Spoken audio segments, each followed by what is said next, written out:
some rain coming through.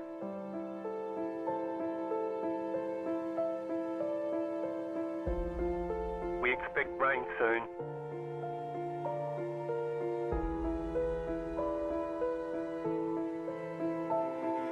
Rain is close.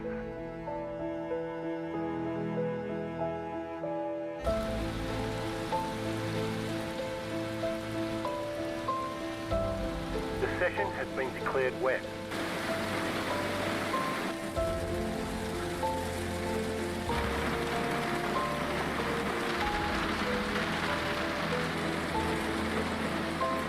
No sign of this rain stopping.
Rain is clearing up.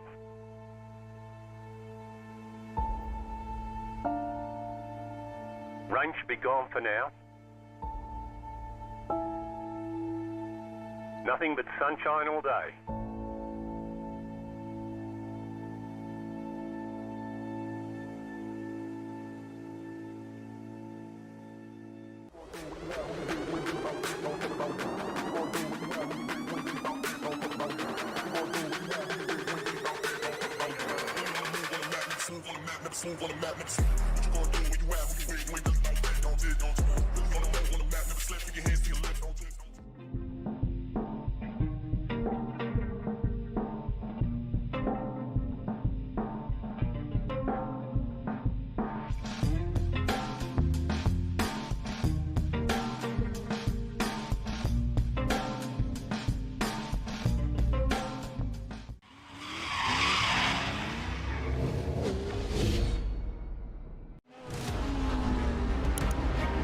The wait is finally over as High Point Racing joins the schedule here on the Racer Nexus broadcast network.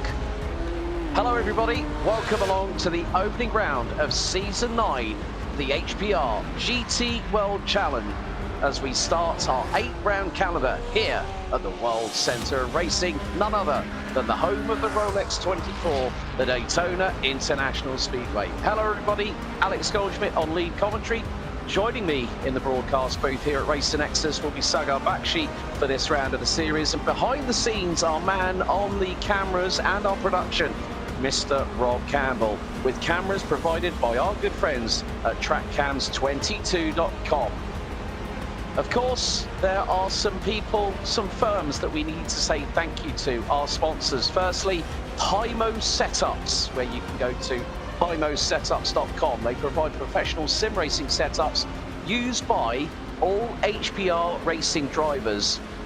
They also help to elevate the standard of racing across all classes. When I mention the following names, if you know your sim racing drivers, Charlie Crossland, Dara McCormack and Will Chadwick, 3 of the management and founder team, with the likes of Alessandro Bico, Alti Kalpanen joining their ranks. There's also a bit of an incentive for every single race winner of each of the 8 race rounds that we have. Each race winner gets a 1-month Hymo subscription. Next up, Monster Designs, who provide custom race liveries, and their professional designs and brandings for both drivers and teams. Livery giveaways will be given at random draw throughout the Season 9 calendar. And finally, Admin Box, who provide both broadcast and operational support, it also helps with regards to being an organisational tool and helping race control. It supports league operations and structure. For Season 9 of the HPR GT World Challenge, we have 2 classes. And more to the point, the silver numbered drivers will be the GTD Pros, and we could get as close as we could to bronze because that GTD field. I have been informed that after the opening round, some of the drivers may be subject to reclassifications, but points gathered in this opening round will be honoured. So let's take you through the venue for our opening round of Season 9. The Daytona International Speedway road course, located at Daytona Beach, Florida, opened back in early 1959, measures just over 3.5 miles, has 12 corners and a capacity of 123,500 people. Let's welcome in my colour commentator alongside me for the 60-minute race, Sagar Bakshi. Good evening. Good evening, Alex. Good evening to all the HPR fans out there joining us live now or in the future. With a track this challenging, this is the world center of speed, basically. I mean, we only have 28 feet of elevation change at Daytona, and all of that elevation change is happening on the high banking, Alex.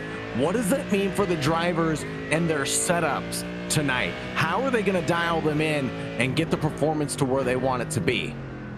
Well, we are qualifying under the nighttime skies here at Daytona Beach, Florida. Let's have a look at the weather as it stands at the moment. It's partially cloudy and it's 71 degrees Fahrenheit air temperature, 73 degrees track. So if the track temps were any higher, you would have to look at degradation of tyres, but especially while those 31 degree banked oval turns that we have here, Sagar, the left tyres may get a little bit more of usage than the right side because they're the ones that are taking all the sideways lateral load through the corners as we are into the final 3.5 minutes of this qualifying session. So the format, 15-minute qualifying session. Pros and GTDs will be qualifying separately. We're due for an estimated race start at 9:05 Eastern, which will be 2:05 in the morning over here in the United Kingdom where I am. It's the 60% fuel limit, no balance of performance, 1 fast repair, open setups, no driving aids. Your first penalty comes at 15x and then every 10 afterwards. 30 points for a win in both respective classes, and for the fastest lap of the race in each class, that driver will also secure 1 point towards the series. Now, let's take you through, last but by certainly no means least, our Season 9 calendar. We start here at Daytona for the first of 8 rounds. Then we head to Sebring on May the 10th, so a 2-week breather between the opening round. Looks like there might be a little bit of rain in the air in the other part of Florida. Long Beach hosts round 3 on May 17th. Then we go to Montreal to the Circuit Gilles Villeneuve on May 24th. The Circuit de Barcelona Catalunya in the Montmeló region of Spain, May 31st. Watkins Glen, June the 7th. The penultimate round will head to the iconic Ardennes Forest, and it will be a night race at Spa-Francorchamps on June 14th. The season finale means we will head to the home of Petit Le Mans Road Atlanta on June 21st. I'm really excited, Saga. I mean, to see the amount of machinery that we have got. I mean, we're looking at over 40 cars in both GTD and GTD Pro. Avery Hart in the number 67 Porsche is leading the way overall. There's Derek Tyrrams in the Adrenaline Motorsports number 78 car, the Mercedes-AMG GT3. And there you can see on the timing tower, leading the way, Alex Kiforishin in the number 555 Porsche is leading the GTDs themselves, so in the HBR livery in the 555. He's currently ahead of Will Atten in the number 34 BMW M4 GT3 Evo. Gone all stealth black, kind of reminds me of Apex this Tuesday's very own Brian Lemke from Skylounge Motorsports. He's gone all stealth black, and that looks really menacing under the nighttime skies. All he needs now is the red lights on the front from kit back in the 1980s, and you could have the GT3 equivalent of a modern day Night Rider. Absolutely. He's looking menacing out on the racetrack right now. The black on black looking good. But look at the times between the 9th and 10th place car right now. It's only about 1,000 separating the 555 and the 34, but it doesn't matter because the 18 of Maslow finds enough time to go up into P8 overall, P1 for the category. Yeah, so Jace Larson in the McLaren 720S GT3 Evo. There's Timothy Maslow. In the number 18 Porsche, now takes the provisional pole position in the GTD side of things, as we are 15 seconds away from the checkered flag here in this total 15-minute qualifying session here at the World Centre of Racing. So if you are watching along on the Racer Nexus YouTube channel, thanks for joining us, and please don't forget to show your support for who you're cheering on for tonight, because we have got a bumper grid. Brad Colban, the man from New Zealand, the same location as where a certain SVG and Scotty Mack originally from, between them, multiple Australian supercar titles, one now in IndyCar and one now in NASCAR. Carlos Ruiz Padilla for HPR is currently in the number 14 entry, and he is trying to go a little bit higher up the timing tower. He's currently 19th overall, but will he improve? On that particular occasion, a 1:45.937. But we are at the end of qualifying, so this is the last opportunity for some drivers. Here is TS Racing's Travis Stevens in the Corvette Z06 GT3R in the number 24. Now, has he improved? He's gone to round out the top 20, who are covered by just under 1.7 seconds.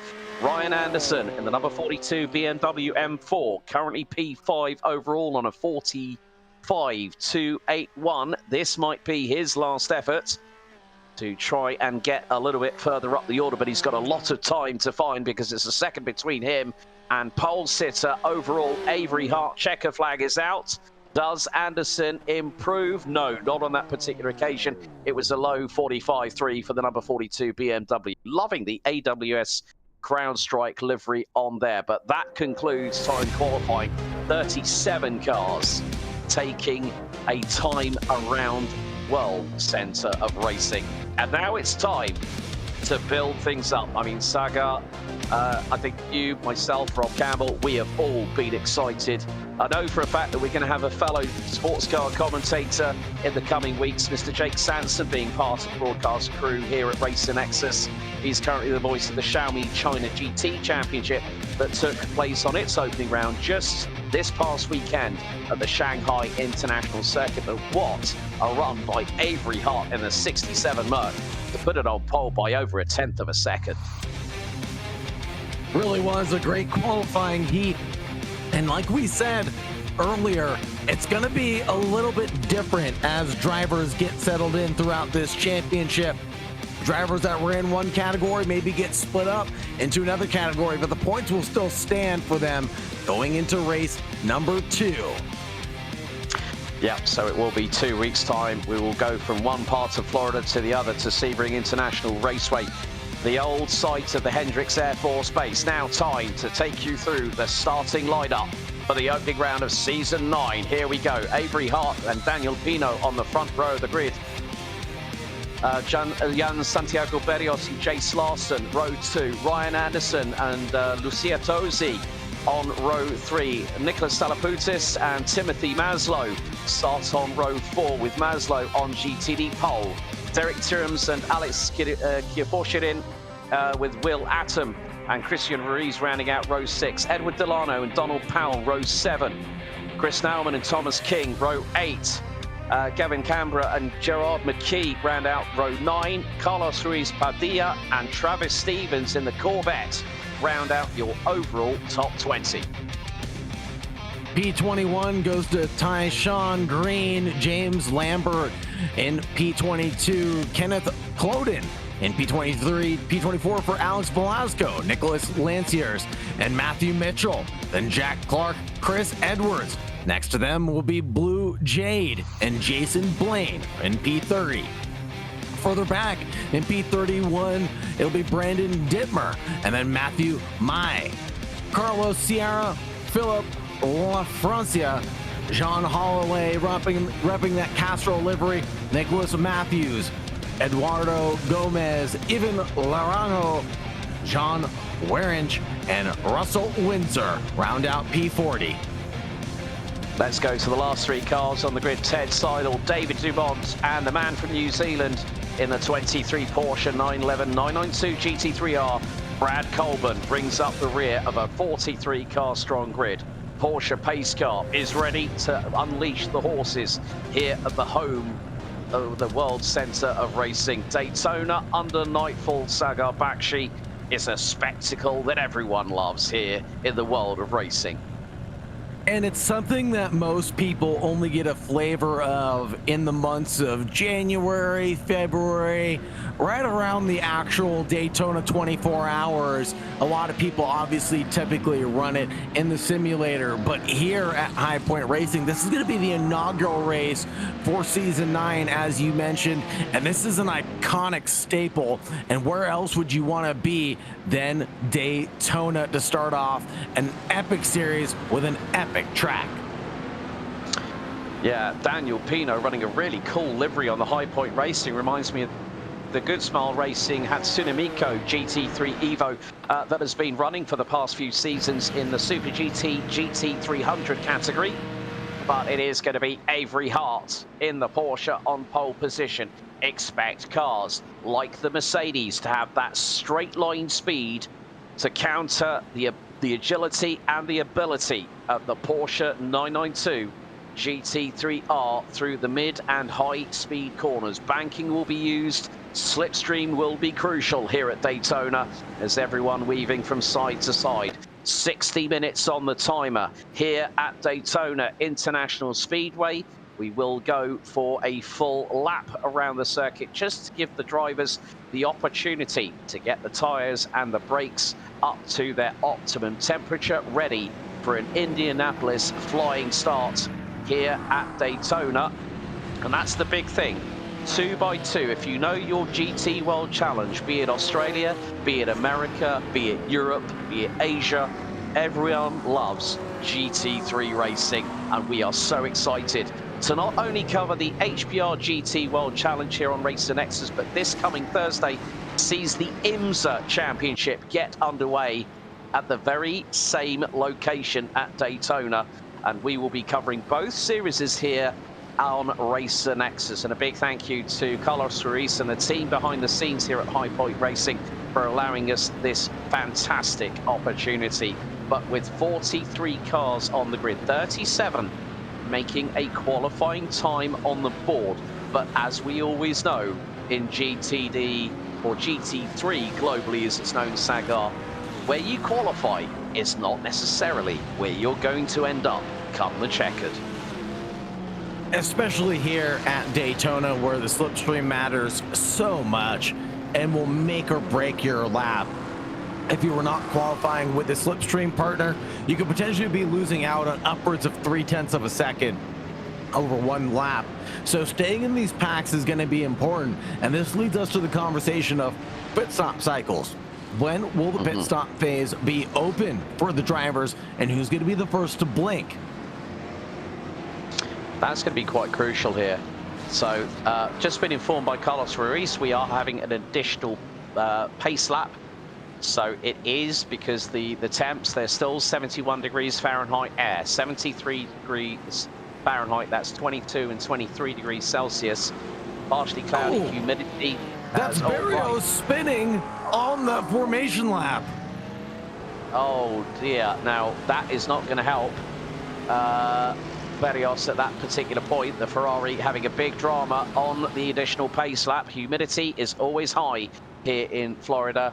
And Jan Santiago's Berrios, who was due to start P3 on the inside of the second row, that has now promoted everybody else, so he's got to repair that car. Let's have a look at the replay. He weaves, and it's going to be a case of, I think, maybe a bit too much steering angle, a bit too much throttle. There we go, bang, straight into the barriers on the high side, and that front end absolutely mullered by the impact. So Berrios is going to have to do a charge of the light brigade through the field. That is a real shame. Now let's have a look at this lady here, Lucia Tosi, who's also part of the screen to speed movement that has been pioneered by a very, very accredited individual, let's say, someone who originally is from Italy. I've had the opportunity of commentating on the Screen to Speed Dortmund event as part of the Sim Racing Expo, and this Screen to Speed movement is promoting drivers like Lucia, who's with Galaxy Team Esports at the moment.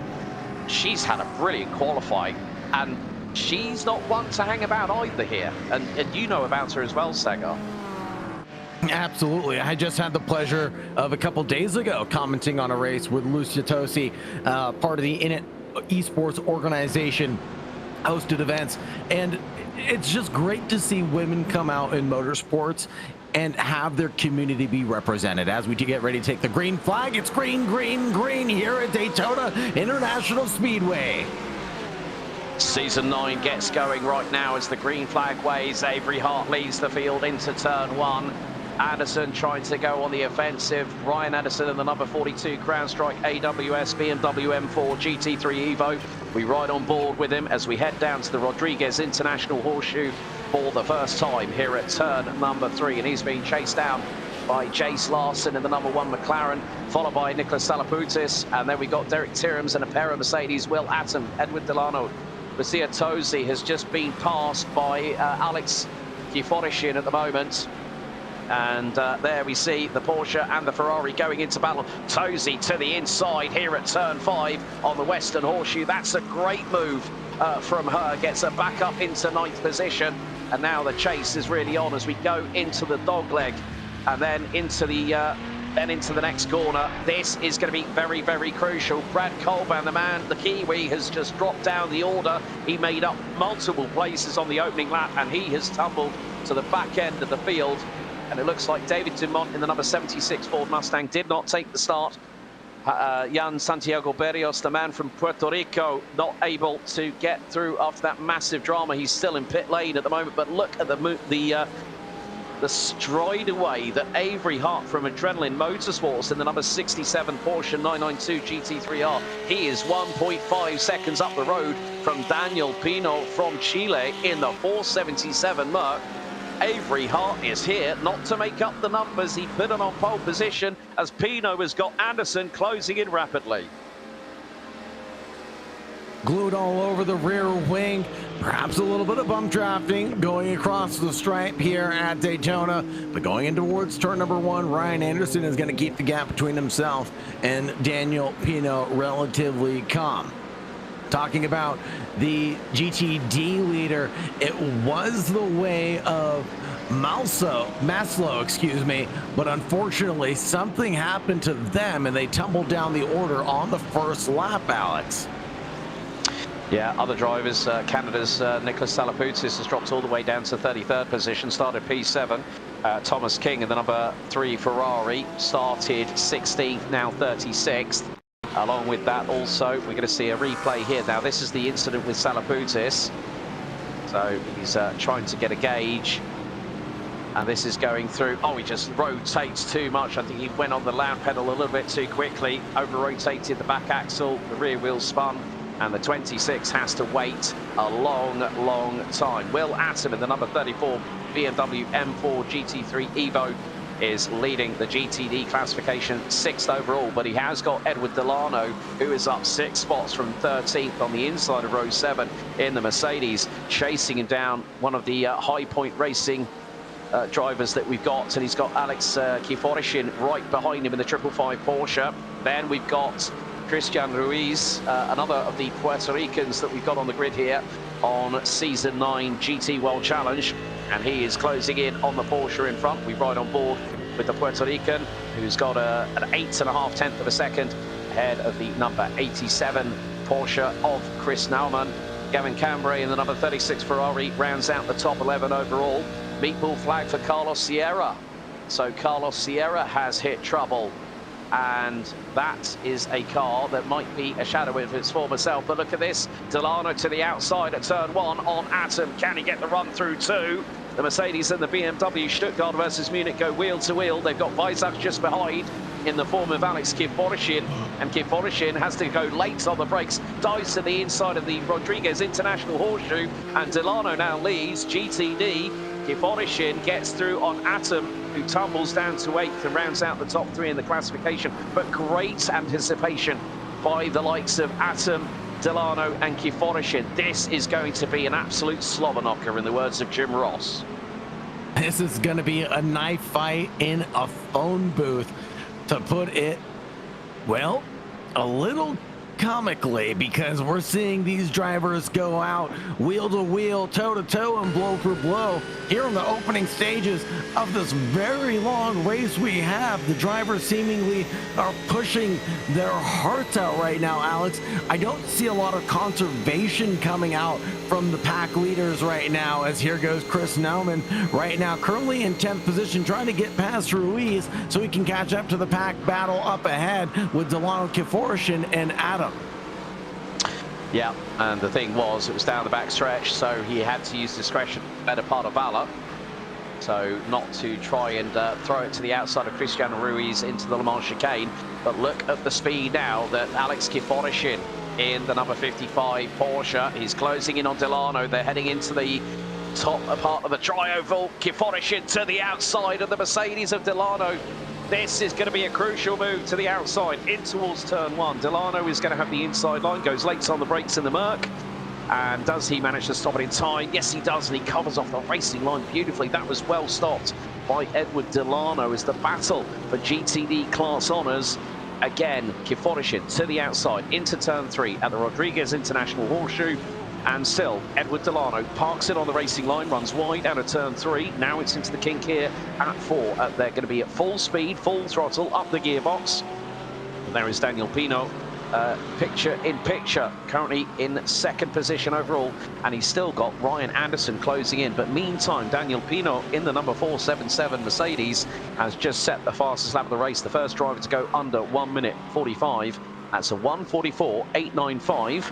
Nevertheless, Avery Hart has still got a 1.5 second advantage. We are currently on lap number 4 as the man from Adrenaline Motorsports is trying to check out early. But with that 60% fuel limit on all cars in this race, it is going to be the fact of who will blink first, pull the pin and decide to get into pit lane. There will be undercut, there will be overcut strategies that drivers will have to employ. But Sagar, when it comes to a flat-out 60-minute sprint race, you can't leave anything to chance. No, you cannot leave anything on the table. You're going to absolutely use every bit of fuel that you have, every inch of that tire that you can possibly leave on the tarmac. You're going to leave it here under the lights at Daytona. Right now, Matthew Mai, currently running in 24th position right now, has gained 8 overall currently. And the McLaren, running pretty well, has Nick Lancier right up ahead and in tow. Yeah, the McLaren 720S GT3 Evo, when it first came out as a standard GT3, it used to be given the nickname of the torque monster because of the 4-litre twin-turbo M840 engine producing around 700 newton meters of torque, not just from the race car but from the road car itself. But Nicolas Lancier is currently up 2 spots from 25th, currently running P23 at the minute. But Matthew Mai, as Lancier loses the back end through Rodriguez International Horseshoe at turn 3.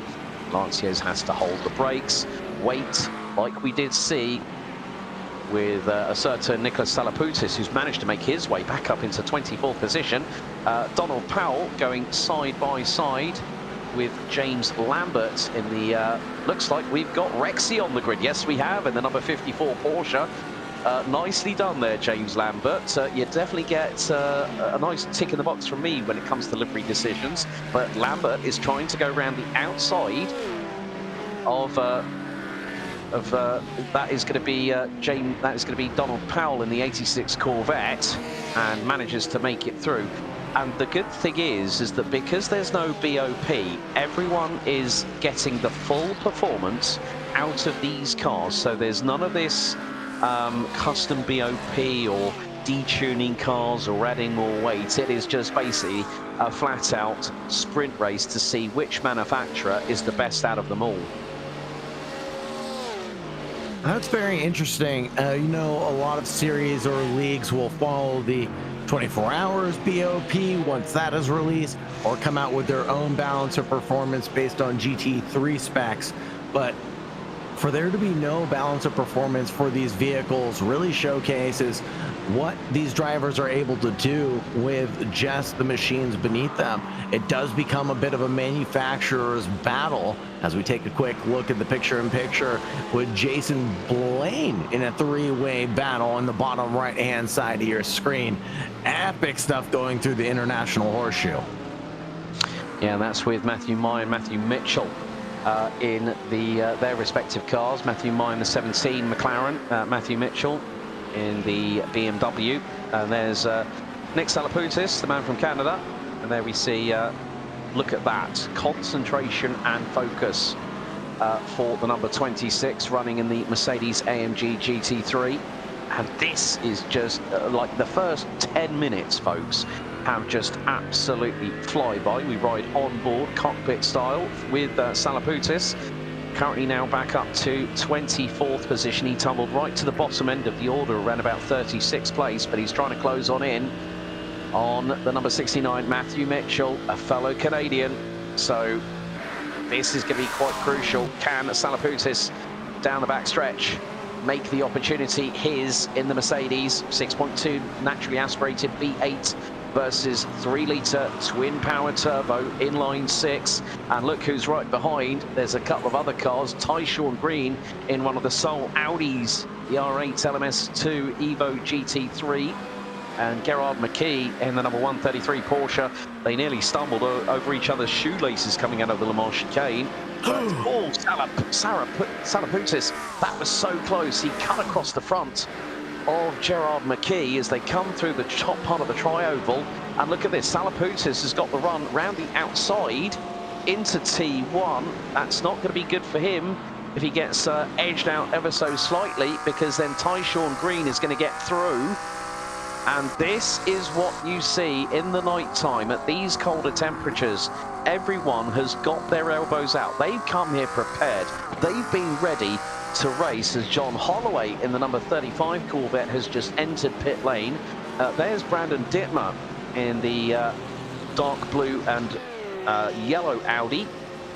So John Holloway now fires up the Corvette and then comes back out onto the circuit, rejoins in what will be 41st position.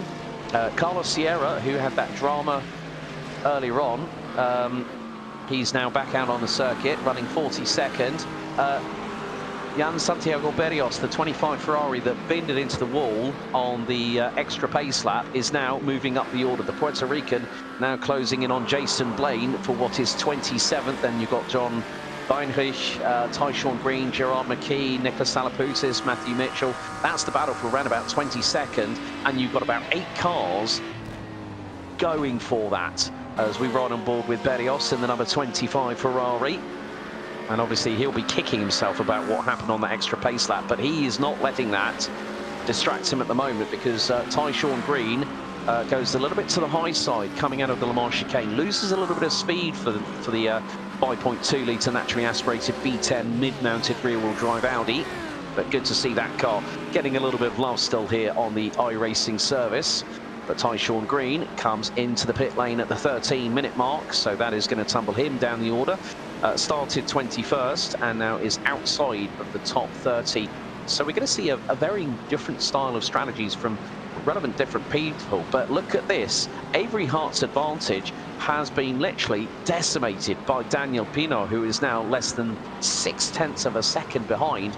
I did say that that Mercedes was going to be one of the cars that could really stretch its legs, and it can do around the 31-degree banking through all the oval turns we have here at Daytona, Sagar. It's impressive to see that Daniel Pino, without the help of Slipstream, has been able to just increase his pace incrementally. A little bit of a mistake last time around from Avery Hart on that previous lap, 145.6 that last time compared to the 144.7 from Daniel Pino that last time around. We'll show you that on the left-hand side of your screen on the timing tower.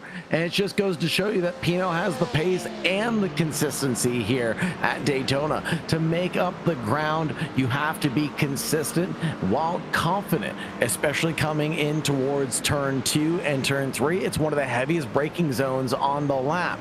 A late apex is critical for that exit speed leading down into the horseshoe section.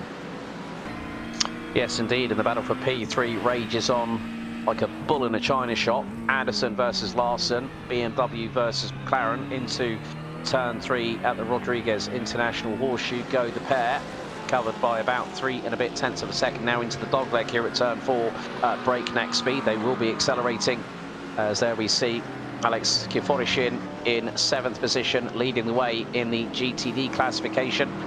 He is right with Christian Ruiz, the man from Puerto Rico, in the number 7 car, the Mercedes AMG. So great to see that some of the drivers in the GTD classification, like Kiforishin, Naumann, Delano, Atom, Canberra, Lambert and Powell, who round out the top 16 with a few GTD pros thrown in the mix for good measure. They are really showcasing that, well, we're going to be here not just to have our own bit of fun, but we want to challenge the pros at their own game. And that is something we could see all season long. Larson sticks his nose out to show Anderson that he's still there, but, well, I'm not at all surprised, because Ryan Anderson is keeping the racehorse blinkers on. And look at this, Larson getting the good run out of the Le Mans chicane. You see picture in picture the onboard from the number 1 McLaren 720S GT3 Evo, as they come out of the Le Mans chicane, and they are going to head through turn number 13 and then into the front stretch. Sparks flying from the diffuser of the McLaren, and this is where Anderson has got to anticipate what Larson's next move will be. Larson goes to the outside, but then loses a little bit of top end speed, and that means that Anderson is going to be able to counter by parking it on the racing line, as long as he does not go deep into the apex. And that was a nice little bit of defensive driving from Ryan Anderson. He went wide into turn 1 and then was able to rotate the car round. But look at this, Kiforishin round the outside of Christian Ruiz through turn 1. Kiforishin gets ahead by a nose. Is he going to make it stick before the horseshoe at turn 3? Yes, he does. That was beautifully done by Kiforishin on Ruiz. And look at this, there's another Porsche right behind, as Chris Naumann in the number 87, who started 15th. Now we've got Mercedes meat in a Weissach sandwich. Absolutely, but there goes a look from that pro badged AMG on Kiforishin right now. That 555 definitely under attack from the AMG behind, and no love lost between the German brethren here on the racetrack. They're gonna settle this one way or the other. The 7 looks to the inside line. Christian Ruiz trying to find a way by the 555 HPR badge machine, but it's easily blocked off as the Porsche slips onto the racing line. Now onto the hood cam, or the rear cam of Christian Ruiz, and now he's under attack from Naumann from behind. Has to go defensive going into the Le Mans chicane. Look at this beautiful overhead shot as we see the trio execute their braking maneuvers perfectly in perfect synchronicity. Yeah, Naumann really wants to get onto the back of Kiforishin for the GTD class lead. Meantime, the battle at the front end of the field with just over 42 minutes to go before we hit the checkered flag here for round 1, season 9 High Point Racing GT World Challenge live here on Racer Nexus. And Pino getting so close in the braking zone in the 477 Mercedes-Benz AMG GT3 Evo. Avery Hart is having to use all of his tricks up his sleeve to keep the Mercedes at bay. And through the dogleg, yes, that's a high-speed corner, so the Porsche will love that. Hard into the braking zones, Porsches get a little bit understeery into tighter corners. But you can just see that Avery Hart is actually doing quite a shrewd tactic here. He's covering half of the racing line and then going a little bit wider to carry the additional speed that the flat 6 boxer engine in the back end of this Porsche 992 GT3R is able to provide him with. So he's able to get the traction down quicker because of where the engine is placed first of all. But as long as you don't overdrive the 992 GT3R, you are in a better place than some cars, like say the Mercedes with that naturally aspirated 6.2 litre B8 lump under that long hood of that car. Tyshawn Green has come in for a second time now. And so that's a bit of a drama there for the 325 Audi. Drops down to 39th position. Chris Naumann is to the inside of Ruiz into the chicane, and he gets through. That is two Porsches, 555 Kifonishin and Naumann 87 leading a 1-2 for Weissach, and the next driver along will be representing the propeller of Munich, and that is Will Atten down in 11th position as James Lambert gets through on Gavin Cambrai for position. And this is going to be wheel-to-wheel. Lambert to the outside of Cambrai in the Ferrari. And can Lambert in Rexy go round the outside into turn number 1? And let's see what happens here, because Lambert is going to have to try and go for broke. He throws it to the outside right behind Will Atten, and that is a hell of a move from Lambert in Rexy to take third position in GT, or fourth position from Gavin Cambrai in the number 36 Ferrari 296 GT3. We are seeing some moves tonight as we are just under 10 minutes away until half-time here at Daytona. We talked about it earlier on in the broadcast, confidence and trust with your vehicle going into turn 1, turn 2, especially as we take a look at Travis Stevens, currently running in 24th, started in 20th position, so down a net 4 currently. But this Corvette has some long legs and is surrounded by its competitors, so I'm sure that Travis Stevens can gain some ground in the meanwhile. Yeah, let's see if Travis can get things going in the number 24 Chevy Corvette. Now we've got a replay. Edward Delano in the number 666. This is going through into turn 6. Oh, over rotation in the Mercedes. And he has someone right behind him. So Eduardo Delano in the, that looks like an initial D livery to me. The Tofu wagons definitely had an upgrade from the Toyota Corolla the AE86 designation back in the day. But Sia Tosi, she is battling hard at the moment, and this is going to be with Alex Velasco in the 777 Mercedes, Ferrari versus Merc. And across the line they go, in towards turn 1. You would think that Tosi, with a mid-mounted V6 turbocharged engine, would have the advantage into the corners. She keeps it wide through turn 1, covers off the racing line, and holds Alex Velasco at bay for the meantime. 38 minutes and 15 seconds to go. And still the battles are fast and frantic all over and up and down the grid here in the opening round out of 8. And no one has come in for their first scheduled pit stop that I can believe on the timing tower. So although we have a very large pit window open for the drivers at 60% fuel, you pretty much have all the way till 10 minutes into the race, till 10 minutes to the finish of the race, don't you, Alex? Yes, indeed. It is. It's going to be that way, and still, you just have to think. You know, when we had 43 cars ready to go, and more to the point, there was not much drama. It was only Berrios, who is now up to 21st position. And this is where these drivers are really putting on one heck of a show here on Racer Nexus. But the thing is, Berrios now 18 positions away from where he qualified originally.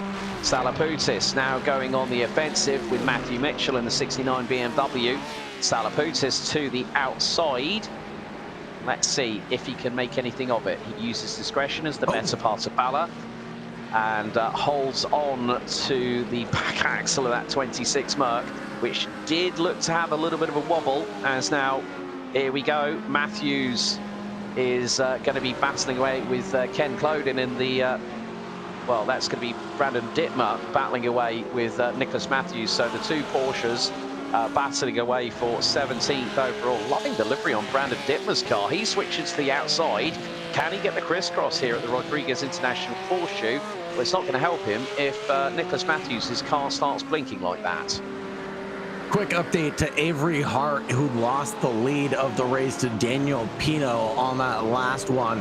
Big mistake out of him somewhere. 146.0 on that previous lap compared to a 144.9. So despite even battling Daniel Pino, was almost a full second faster on that previous run. So Avery Hart just maybe not having the pace, or perhaps going a little bit into conservation mode at this stage of the race with 35:30 on the clock. Yeah, the time is fast ticking away, and now Daniel Pino is leading ahead of Avery Hart. The gap now is 1.2 seconds, and Pino making his way through on back marker traffic. John Weinreich in the 72 has just received the black flag, so the Porsche is going to have to do the drive-through penalty, and then that will mean he'll have hit his first 15 incident points, and then after that there will be a penalty every 10. So, and one of the things, that's one of the things we haven't really talked about here, Sagar, is we're going to see a replay here of Daniel Pino. Now, this is the move of him getting through on Avery Hart, and I said this naturally aspirated V8 would be a way to muscle through, and I think maybe now, I'm wondering, now Avery Hart was a little bit slow coming out of the chicane, but I think he probably might think differently. If he's got a bit of a strategy head on, he might have decided. Now, let's see. He lifted. So I'm wondering if there was a slowdown penalty that came his way, possibly, because track limits, as soon as you go over that sort of like that limit, you get that yellow flag notification saying you've got to slow down. And so now Pino finds himself in the position that Hart was in after the very first lap of the race when we went green, nearly 26 minutes ago. But Naumann and Kiforishin are battling away for the GTD lead. This is going to be a certain Mr. Christian Ruiz, who's seeing two Porsches go wheel to wheel. Naumann nosing ahead through the triangle. Kiforishin millimeters away from the right side fenders of the number 87. And Kiforishin gets the side draft into the Le Mans chicane. They're nearly rubbing paints. And Kiforishin gets back through for the GTD lead. And look at Ruiz. He was waiting to see if he could get a slingshot opportunity, and I think he's got one right now, because this is going to be a double toe for the number 7 Mercedes. Christian Ruiz had the best seat in the house for that battle for the lead in GTD between Kiforishin and Naumann. Right now, the 555 leads the 87, but for how long? Because Naumann certainly has had a lot of pace. He was a long way back to Kiforishin, and now he's going to try to challenge going in towards turn 1. It's going to be a slight advantage for the 555, and he holds on, but now Naumann loses his legs to Ruiz behind, and the AMG is back in the Porsche sandwich. Well, it's an AMG sandwich because you never describe a sandwich by the bread, never by the meat, right? True. That always depends on how you want to structure said sandwich. Well, to be honest with you, Mr. Bakshi. However, Thomas King is getting his elbows out in the number 3 Ferrari. That has a little bit of a nice little bit of a Risi Competizione ring about it, because Risi Competizione running in IMSA with Ferrari for many a year. Travis Stevens is the car that is trying to battle with him, with the number 3 Ferrari. So this is the battle for effectively the final position in the top 20. So let's see if Thomas King can use the best of that 296 GT3's handling abilities. Of course, the predecessor to this car was the good old 488 3.7 litre V8 twin turbo GT3. John Holloway is in the pits. Now we're seeing a bit of pit lane activity here. Edgardo Gomez, Blue Jay, John Holloway, John Weinreich. They are in. Santiago Berrios is the only driver that came in during the formation lap. I hate to really say that again, but he does owe another pit stop, but he's gotten up to 19th position as Alex Kiforishin and Chris Naumann are still battling away over the GTD class lead. 31.5 minutes to go, just under 90 seconds until we hit half time. Chris Edwards from 18th up 10 spots in the 88 Corvette now heads down pit road, and Sago, you were talking about pit stops, that it was going to be the fact of, you know, when a driver is going to make their move. Chris Edwards misses his initial pit box. He found out it was a little bit longer down pit road to get there, so that's going to cost him a bit of time, as we're going to see Edgardo Gomez in the Acura NSX, and that's a bit unusual for the 37. That was below the lines, and that car stops as Avery Hart has got past Daniel Pino, so there has been a rechange of the lead. And looking at the lap times, Avery Hart 45.0, 45.2 for Pino, so there might have been a mistake because that gap was a second and a half as we are fast approaching half time. Let's have a look here. So Avery Hart, who started on pole position, looks like it might have been a slowdown penalty possibly for Daniel Pino. He was to the high side and now he starts accelerating again, but Avery Hart has already gone through on him, down onto the backstretch into the Le Mans chicane. So as we approach half time, round 1, season 9, High Point Racing GT World Challenge. Just to give another welcome mention to our sponsors, our title sponsor of the series, Hymo Setups at hymosetups.com, who provide professional sim racing setups used by High Point Racing drivers, helps to elevate the standard of racing across all classes. Each race winner will get a 1-month subscription to Hymo Setups themselves directly. We've also got Monster Designs on our sponsor list as well, providing custom race liveries, providing professional designs and branding for drivers and teams. Livery giveaways will be done during the season itself. And finally, certainly last but by no means least, Admin Box, who provide broadcast and operational support, help race control and organizations in regards of tooling, and supports league operations and structures. So let's run through the top 5 overall, as look at this, a big amount of activity down pit road as we have 29 minutes to go. Avery Hart leads the way in the number 67 Adrenaline Motorsports Porsche as Alex Kiforishin comes out of pit road. Daniel Pino in P2 in the number 477. Good Smile tribute band Hatsune Miku Mercedes, and then it is Ryan Anderson, AWS CrowdStrike BMW M4 in the 42 that rounds out your top 3. Derek Tyrrams in the number 78 Mercedes runs 4th overall, rounding out the top 5 in the 777 Mercedes AMG is Alex Velasco. Sagar, why don't you take us through the top 5 in GTD? In GTD, it's going to be James Lambert who's inherited the lead of the race. Following that, it'll be Donald Powell, pilot of the number 86. Matthew Mitchell, the Canadian, in the number 69. Nice. In 11th position overall. And then we have Chris Nauman in P13 and Brandon Ditterman in P14, not too far behind. Just going to say, Brandon Dittmer pulled the wool from underneath Alex Kiforishin's feet as Avery Hart has pitted, so has Anderson, Tyrrams, Velasco, Lambert, Powell, Clodin, Berrios. Got all the way up to 9th before his pit stop. Daniel Pino is still out in the 477 Mercedes and continues to lead as we have 27.5 minutes on the timer still to go. Yeah, so like I was saying, Brandon Dittmer, 17.5 seconds. Alex Kiforishin, 24.4. Chris Nauman, 25.97, sitting stationary on pit lane. And there you see, well, Brandon Dittmer, 17.5. And that's not including the transfer time into pit road and then exiting it, because one of the good things about having the tri-oval setup here at Daytona, Sagar, is that it's quite an easy pit road to get lost in, because we've seen it a couple of times tonight where people have missed their pit box. Yeah, it is. It's a very busy, active, long pit lane with a confusing entry. If you're not used to oval racing, you're probably not used to the entry here at Daytona for the pit lane, and the exit is just as tricky. It's just as akin to Laguna Seca. It's tight, there's one lane, and if you go off that single lane of tarmac, well, there's walls, there's asphalt, there's walls and there's gravel ready to meet you.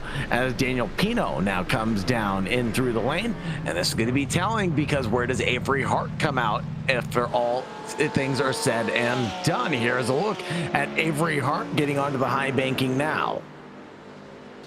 Yeah, Avery Hart's pit stop was 23.1 seconds in pit road. Pino has got to do under 20 seconds, but he might slightly overfuel just to be on the safe side. 22, exactly a second quicker. Pino now making his way out of pit lane. Avery Hart at full speed across the stripe. And here goes Pino. It's a long exit out of pit lane. Do not cross the exit line, because otherwise you will get a black flag penalty. And here comes Hart.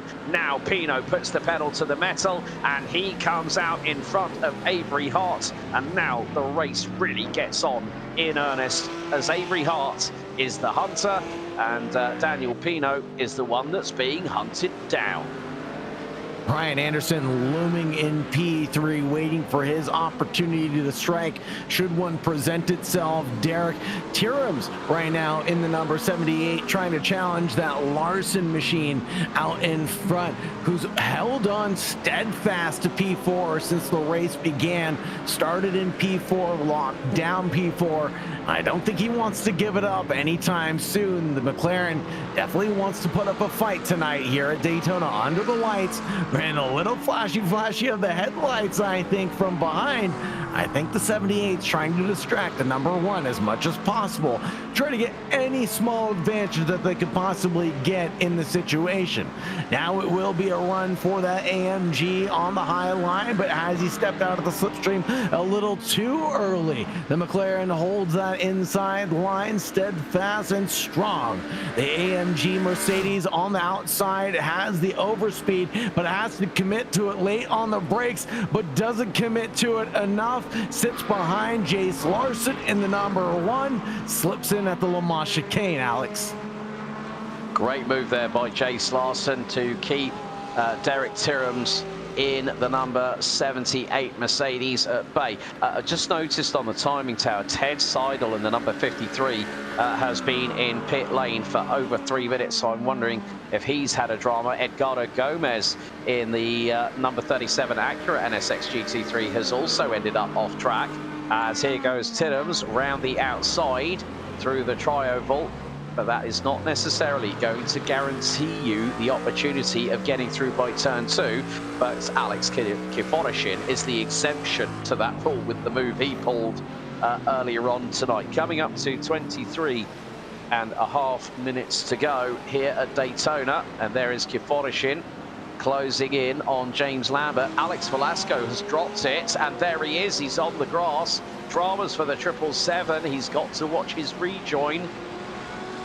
Makes it back onto the circuit. The man from San Jose, California, now rejoins after a drama. So let's have a look over the curbing through into turn 2. What happens here to Salaputis? And this is at turn 3 at the Rodriguez International Horseshoe. Back end goes round before the front has a chance to steer him through the corner. So a bit of a shame. That's the second big mistake that Salaputis has made. But here's the replay from Alex Velasco. So out of turn 1.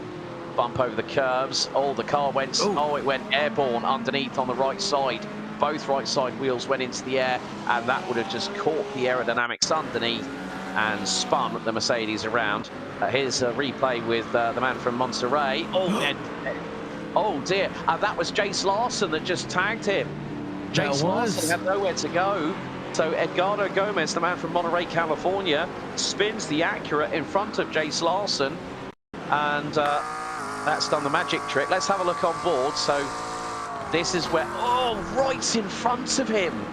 Jace Larson was so lucky. That could have been so much worse. But Larson still is starting to extend a gap of the best part of a second over Derek Tirams. But he was a very, very lucky boy. Here comes Alex Kiforishin. And this is the battle with Rexy with James Lambert. To the outside goes the number 555 through the front stretch. They are nearly rubbing paint panels off each other at the moment. Kiforishin to the outside, sweeps wide, and that's how he's able to keep it there. And there's a little bit of a hip and shoulder check from Lambert to say, "Thou shalt not pass, Mr. Kiforishin. You won't get through trying that tactic on me."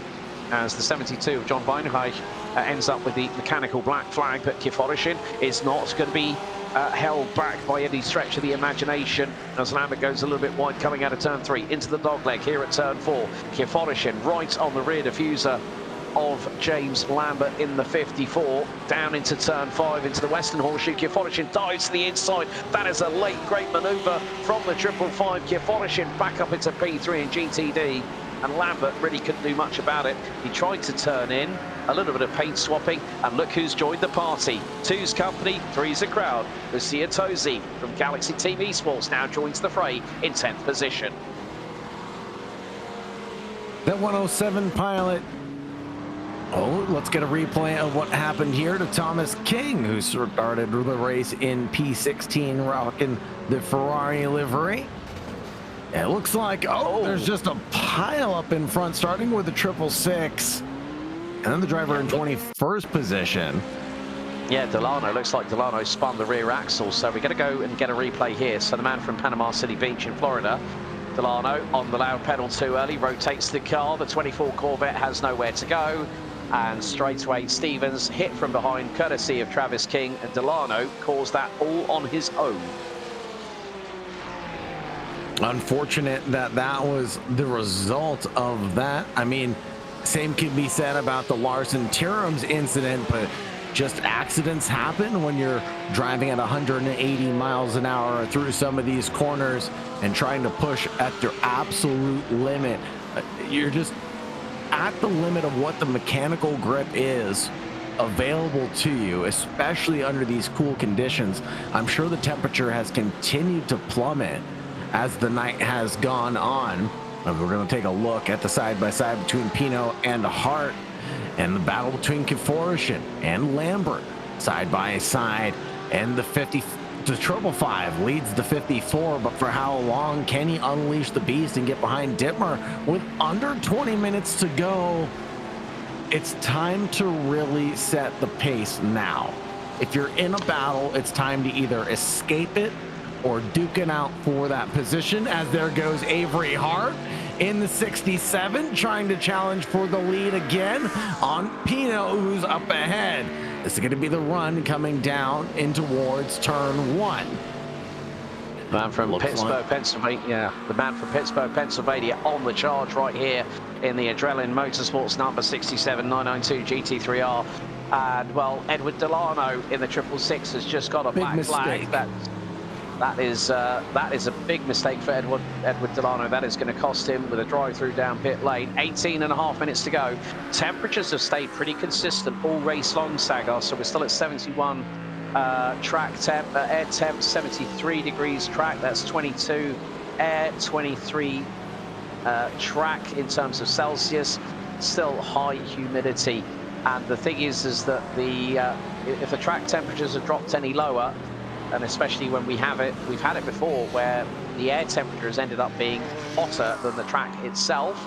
And for those that have just joined us, you're watching on the Racer Nexus YouTube channel. My name's Alex Goldschmidt, your lead commentator for the series, joined by color commentator Sagar Bakshi. And a big thank you once again to the man behind the scenes, and who also is the man behind Racer Nexus, Mr. Rob Campbell, on our production side. Hart is now charging, and look at this, he's right in the wheel tracks as they go down the back stretch. Will Avery Hart decide to fling it up the inside? He won't do it at Le Mans. Don't try and dive bomb there, because that can cause problems for both drivers. But straight away, Pino gets the launch off of the curbing on the exit of the Le Mans chicane. But now, that 6.2 naturally aspirated V8 is punching a hole in that clear air. And Avery Hart in the 4-litre flat 6 boxer engine, naturally aspirated Porsche 992 is going to go to the outside. We complete lap 24, and Avery Hart, the man from Pittsburgh, gets through. Pino did not fight that because he knew that if he tried to, that just goes to show a little bit of strategy. The mind games are now starting to come into play as Derek Tiddums closing in on Jace Larson in the #1 McLaren. This is the battle for P4 overall. And looking at the gap at the minute between Naumann, Dittmer and Kieforishin, the gap between the top 3 in GTD is around about 11 seconds. So Kieforishin has got to unleash all of that flat 6 boxer engine power with around about 560 brake horsepower in that machine from Weissach to really use at his disposal. Edgardo Gomez in the 37 Acura is the latest one to pick up a black flag from the race control side of things, from the server itself.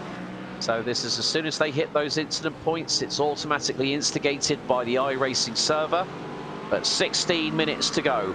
Battles up and down the order. The closest battles we've got: Hart versus Pino for the race lead, Larson versus Tyrrell for P4, Kiforishin and Dittmer for P2 in GTD AM, well, in the GTD class, Tosi versus Velasco, that's for 10th overall.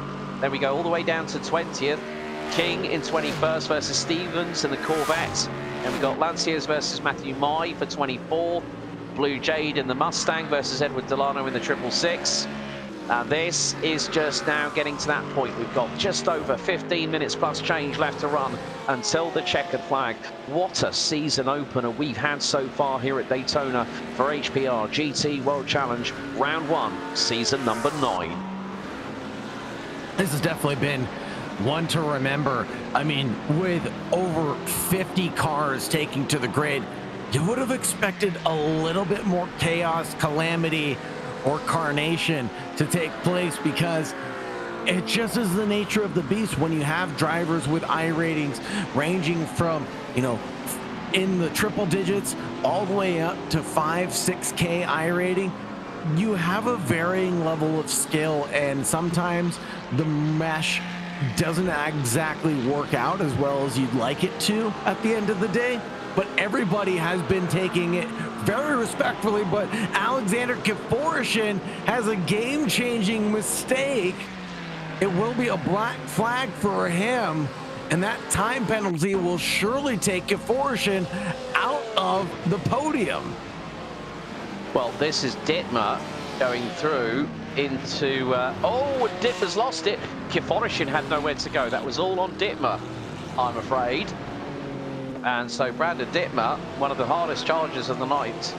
Nicholas Matthews, however, get this, 36th position was where the number 55 Porsche started.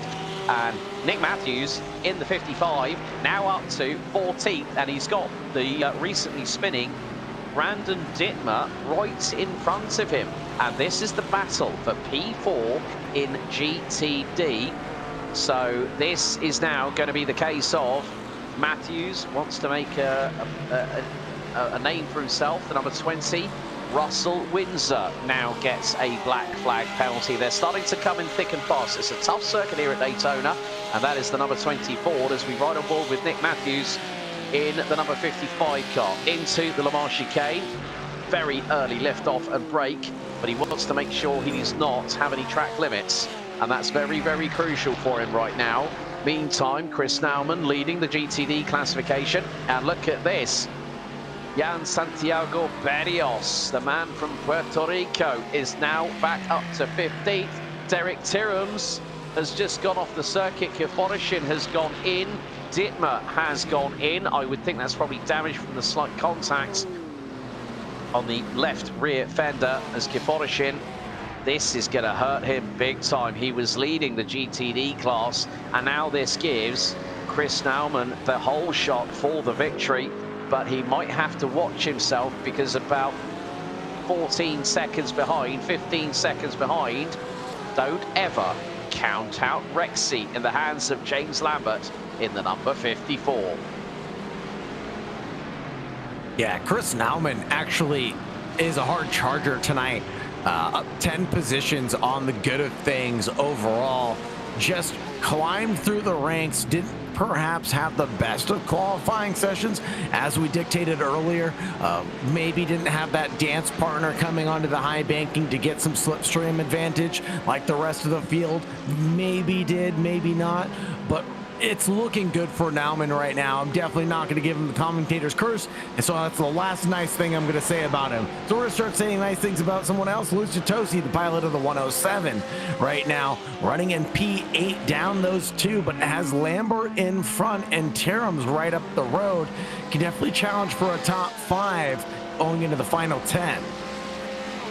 Yeah, and it looks like Avery Hart and Daniel Pino, who now has the new fastest lap of the race, they are going through back market traffic. That was a Corvette they just went through on. So I'm wondering if that might have been John Holloway, possibly, down in 30th position. And the gap between them, that's Matthew Mai that they've just got through in on the McLaren. And sometimes it's a bit difficult when cars look a little bit, you know, you look at the rear tail lights and you kind of go, is that a Corvette? Is that a McLaren? Is that an Audi? What is it? It's kind of like guess the flavour of ice cream. Wait to get a fast for the ice cream special on the menu after you've had a really nice meal. Definitely empathize with that situation, playing the guessing game, especially underneath the very dark conditions that we're faced with tonight. But the drivers have navigated the track very cleanly up until this point, and with just 10:30 on the clock, my question still lies: who is going to climb out on top? Because it's still close between Hart and Pino. Although it's settled in the GTD category, we still can't count out Rexy, like you said. Lambert, who's gained 15, can use a lot of help to catch up to Nauman, who's right up the road. The biggest problem is he's got two GTD Pros closing in quickly. Alex Velasco, as now the change for the lead has happened. Pino through at turn 1, dive through on Avery Hart for the race lead, as we are now on lap 29 with 10 minutes to go. 1/6 of the race left remaining here at round 1 here at Daytona International Speedway, and all it was, straight line speed. Mercedes having the advantage over Porsche. Avery Hart goes to the outside, opens the door, lets Pino through. And I said, when we hit the 16-minute mark to go, Sagar, the mind games are starting. And if I was running for the win here at Daytona, I know exactly where I want to be. As long as I can keep within half a second of the person that's leading the race, I know I've got a chance. It might be 50-50, it might be 40-60, but there is a chance nevertheless. Absolutely. You definitely don't want to be in the defensive position going into the final stages of this race, but Daniel Pino has picked his poison at this point in stage. I think Avery Hart is definitely going to sit back and bide his time going into the final few laps. As you can see, he lifts off just a little bit and sits behind Daniel Pino going into the Le Mans chicane. Yeah, and that will only help, because if Pino is at full throttle, then the thing that we will see is that Avery Hart will probably be at 75-80% throttle, and the gap between them is 0.3, and it is closing rapidly. Picture in picture, we've got Alex Velasco in the number 777. He's got, that looks to be, that's a BMW behind him. Carlos Ruiz Padilla, the man from Puerto Rico, who is making, and that is Carlos Ruiz himself, the man who's one of the admins of the league. He is chasing down Alex Velasco, and this could be a very, very feisty battle. What is 7th GTD Pro division? So Carlos Ruiz doing a stellar job keeping that Mercedes of Velasco very, very honest indeed. And Ruiz Padilla has made up 9 places, started on the inside of row number 10, as here goes Lucia Tosi, and that is on James Lambert, the Ferrari. Will it outdrag the flat 6 Boxer engine Porsche? Not if Lambert and Rexy have anything to say about it, with 7.5 minutes to go, and the Porsche just strides away into the distance. But Padilla to the outside of Velasco into T1. BMW versus Mercedes. Padilla takes a tight line through T1 to try and get the over-under on Velasco, but the 777 holds the racing line, and here we are again at the front end of the field. Daniel Pino versus Avery Hart. They've got back marker traffic down the back stretch into the Le Mans chicane, and it's going to be a case of when does Avery Hart, not if, he decide it's my time to go for victory lane here at Daytona. 7 minutes to go. We are about to complete lap number 30.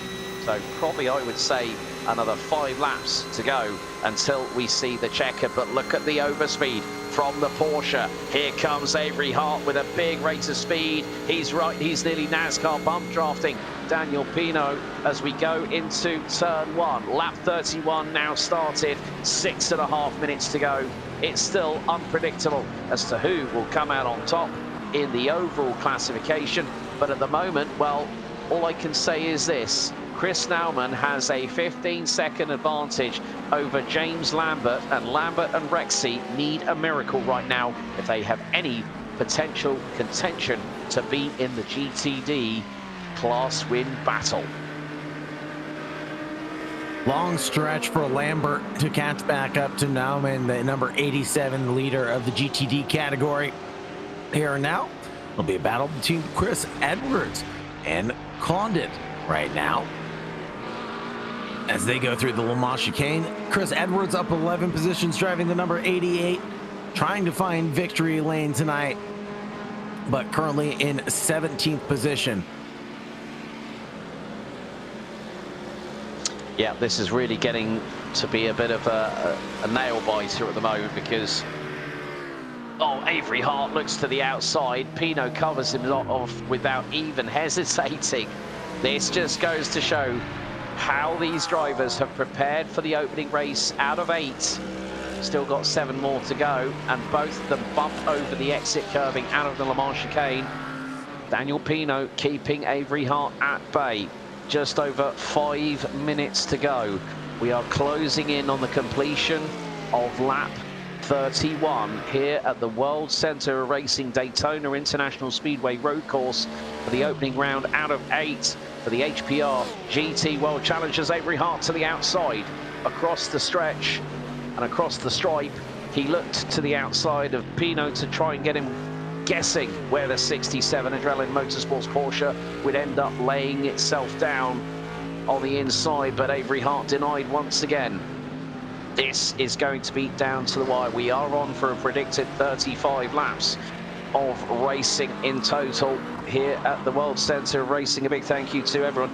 Great to see Jack Clark, who unfortunately retired on lap 18. He said, rough night, but keep up the awesome job, guys. Thank you very much to the 197 McLaren, who did qualify in 27th position, but will be classified 41st. Meantime, the battle between Velasco and Carlos Ruiz Padilla carries on. This is still for what is now going to be P7 in the GTD Pro classification.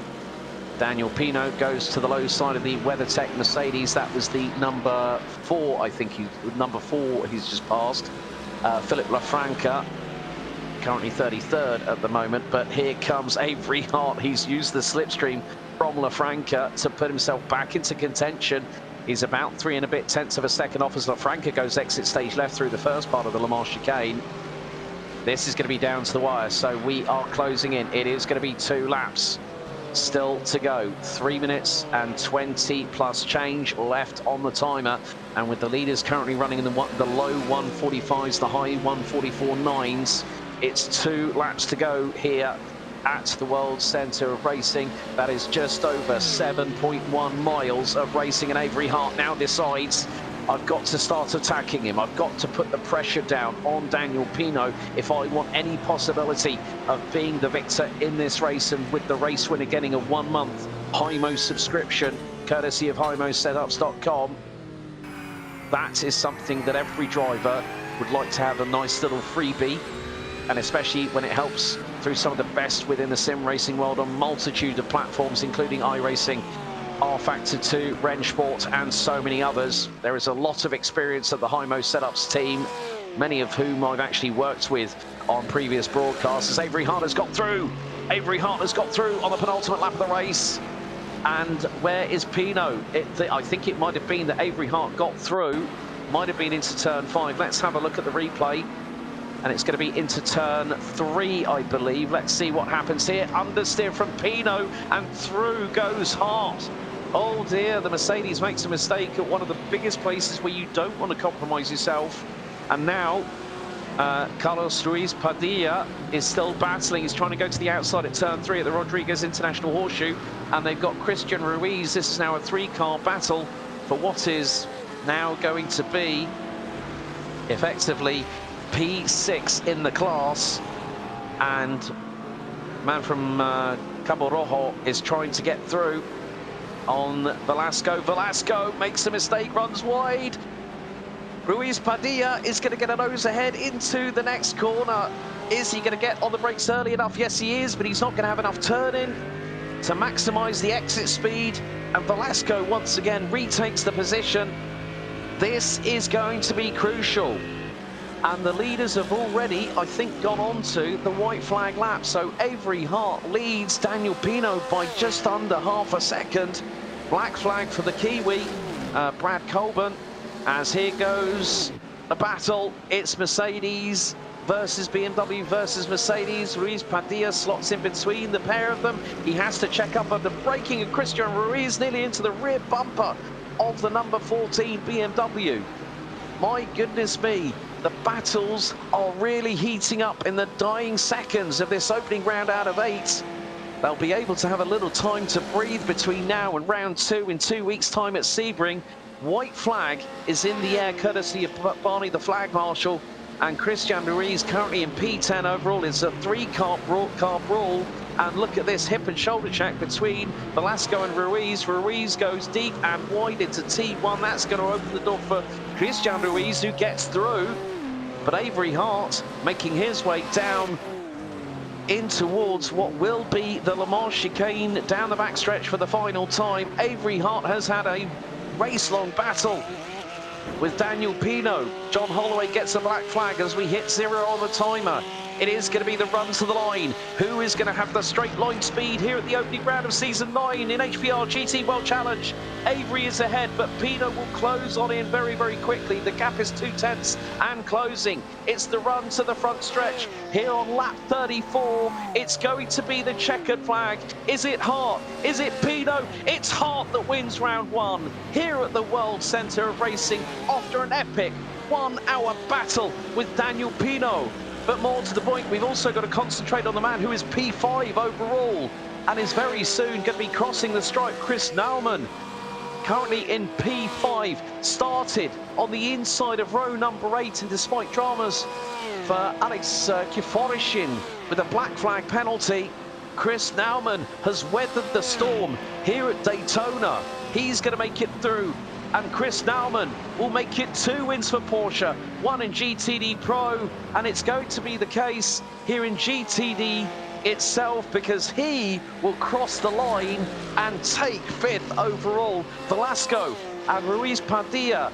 Can it be that the twin power turbo inline 6 BMW power plant will mean that he will get through? No, he does not. Velasco takes P9, and Christian Ruiz will get a black flag, which turns into a post-race penalty, and that will drop him a little bit further down outside of the top 10. But how about that? Avery Hart and Chris Naumann for Weissach and for Porsche in GTD Pro, and GTD itself take opening honours in Season 9, Round 1 here at Daytona, Saga. What a race to kickstart this 8-round calendar. Absolutely phenomenal run from the drivers tonight. 60 minutes of hard-fought battling from the word go, from the green to checkered flag. The drivers didn't leave anything on the table. They put it all on the line, and it ended up being Hart taking the lead over Pino at the end of the day by just 1/10 of a second. Naumann there in the number 87 was able to walk away with the win in the GTD category after his hard-fought battles. 10 gained on the evening. Yeah, some great racing. And what can you say? That is how you start a 8-round calendar. Avery Hart from Adrenaline Motorsport, pole position in time qualifying, and wins by just over 1/10 of a second ahead of the hard-charging 477 of High Point Racing's Daniel Pino. The CrowdStrike AWS BMW of Ryan Anderson rounds out your top 3. The hardest charger, Matthew Mai for Luke Mansky Racing Esports, up 21 spots. Avery Hart led the most laps with 20. Pino with the fastest lap of the race, a 1:44.225.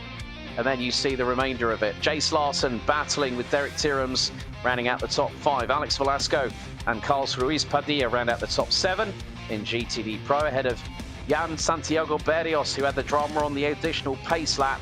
And more to the point, Kenneth Clodin and Christian Ruiz round out your overall top 10. Matthew Mai, Nicholas Salaputis, Gerard McKee, Lucia Tosi, Tyshawn Green round out the GTD Pro finishing order provisionally for round 1. Sagar, please take us through GTD. Chris Nauman took the win in the GTD category with James Lambert in P2. Nicholas Matthews in third. Hard charger being Nicholas Matthews with 33 gained tonight. Back in P4 will be Will Adam.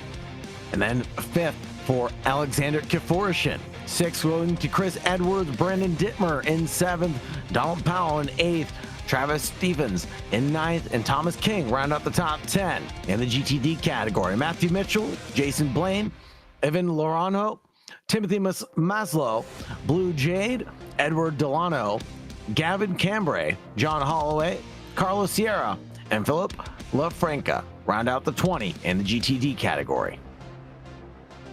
Right, now that the dust has settled here at Daytona International Speedway, the world center of racing, it's time to turn our attention to our respective winners in our post-race interview show here on Racer Nexus. And well, he has taken an HPR championship before. He is the winner of the opening round in GTD Pro. Avery Hart from Adrenaline Motorsports. That was one hell of a fight between you and Daniel Pino. It came to just over a 10th at the stripe after 60 minutes. You must be knackered after that race. Yeah, you could say that. It was a very tough race. As soon as I screwed up at the horseshoe, he took over, and it was a battle ever since. But still, you know, strategy always plays its part here at Daytona, and we could see that obviously neither of you wanted to lead. It was more like, yeah, I want to stay in second. That gives me my best window of opportunity. But with 2 laps to go, you had to make a break for it. You had to sort of put that pressure on big time. And that makes the difference between someone winning by a 10th and someone losing by just over a 10th. Yeah, my only strategy early on was just take the front. But then when I saw Pino ahead, and I noticed how much faster I was behind him, you know, I was testing out a few laps. I'm like, okay, if I stay behind him, what would happen if I could pass him on the straight? And you know, I was able to. And I looked at the line and things, and I'm like, okay, well, if I were P1 or P2, I still have an opportunity here to still try to take the lead. But yeah, I mean, my strategy, there wasn't I can do much with fuel, and my strategy was just you know, if I were P2, stick behind them as close as I can on the exit of the bus stop, or if I was P1, just take control.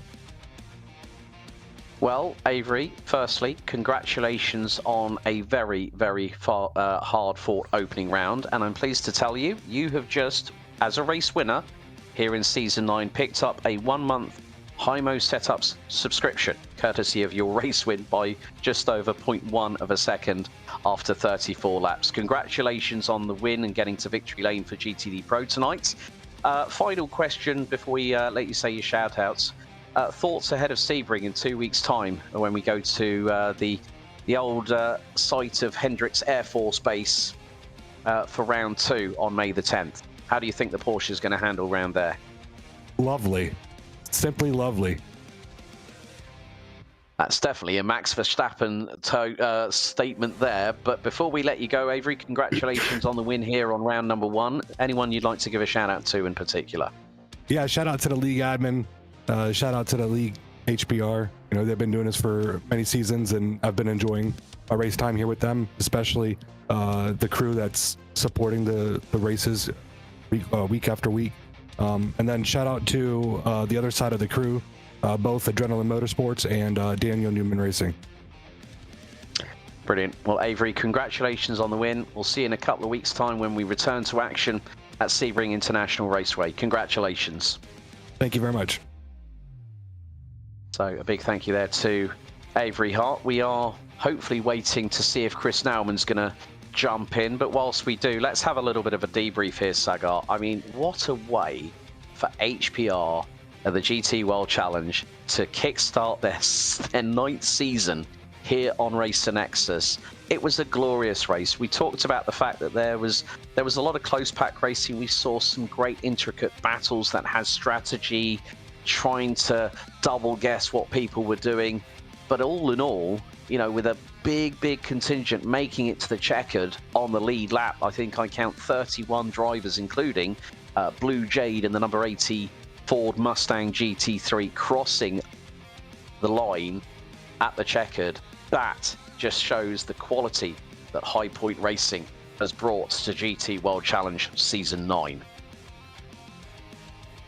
Indeed, the caliber of drivers has been pretty exceptional, and the fact that we had green and clean running for an entire 60 minutes goes to show you that the field is well equipped to handle the GT challenge that is being presented by HPR. Yeah, we will give Chris Nauman a minute or two if he does want to have a chat with us up here in the post-race interview show. But just to give you a reminder of our sponsors for HPR GT World Challenge Season number 9. Firstly, big thank you to HIMOsetups.com. HIMO Setups provide professional sim racing setups used by HPR drivers, and it also helps to elevate the standard of racing across all classes. Of course, Chris Nauman, being a race winner, will also take home a 1-month HIMO subscription. And also a big thank you to Monster Designs as well, providing custom race liveries, professional designs and branding for drivers and teams, and livery giveaways will be done at random points during season number 9. Admin Box, we also have to thank as well, provide broadcast and operational support, help race with regards to race control, along with organizational tools that are very useful for leagues to administrate and get new members on board. And they support league operations and also the structure of that as well. But I think really, folks, we're going to call time. Oh, hang on a second. He's just jumped in, and joining Sagar Bakshi is our GTD class winner. He's joined by Chris Nauman. Over to you, Sagar. Chris Nauman, pretty impressive run for you with all the positions that you had to gain tonight. Tell us how you're able to charge through the field tonight and get the GTD win.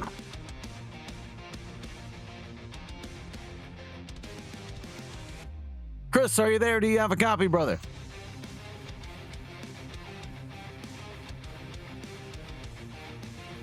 All right, it seems like Chris Nauman has left the building for now, Alex. Well, we'll see if he does jump in. But folks, Chris Nauman wins in GTD by over 16.3 seconds, despite the best efforts of Rexy, piloted by James Lambert in the number 54, with Nicholas Matthews making his way to the top 3. The next battleground for the High Point Racing GT World Challenge Season number 9 takes us from one part of Florida to another part as we head to the now Sebring International Raceway, the original site of the Hendricks Air Force Base that used to train pilots during the early 1940s. Then we head to the streets of Long Beach on May 17th, Montreal May 24th. We then head across the pond to Barcelona for round 5 on May 31st. Watkins Glen sees us return to the US on June 7th, and then we go to the home of the CrowdStrike 24 Hours of Spa-Francorchamps. The Ardennes Forest will be the penultimate round on the calendar during a night race on June 14th. And then the home of Petit Le Mans, Road Atlanta, sees the season conclude on June 21st. A big thank you to the Racer Nexus team behind the scenes, to Sagar Bakshi alongside myself, Alex Goldschmidt, in the commentary box. A big thank you to our producer and the man that steers the Racer Nexus ship itself, Mr. Rob Campbell. A big thank you to trackcams22.com, trackcams for connoisseurs. Well, what can we say? Hart and Nauman dominate here at Daytona. What's going to happen when we head to our next battle, as the bumpy, undulating nature of Sebring International will be a tougher test in 2 weeks' time. Until then, race hard, race fair. If in doubt, well, you better go flat out. We'll see you next time. Good night.